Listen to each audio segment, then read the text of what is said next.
ও মাই god, কিরকম জঙ্গল, দারুণ দারুণ। কিরকম জঙ্গলের মধ্যে প্রবেশ করেছি। এখান দিয়ে এখন অফ রোড হচ্ছে ফুল।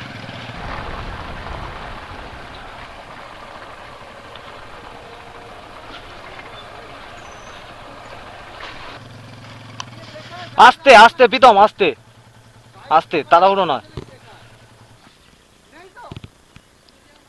জলের আওয়াজ পাওয়া যাচ্ছে কিন্তু।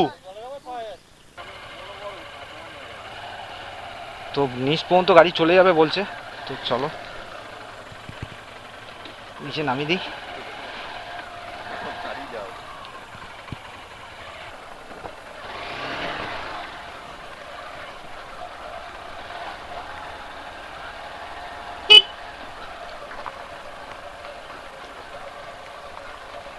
তো আমরা প্রায় কাছেই চলে এসেছি প্রীতিদেবী ওয়াটারফলে। একদম গাড়ি নিয়ে মোটা হেঁটে নামছে, সবাই চলে এসছে। চলো, জলের আওয়াজ পাচ্ছি হালকা, কি আছে একটু সামনে গিয়ে দেখে আসি।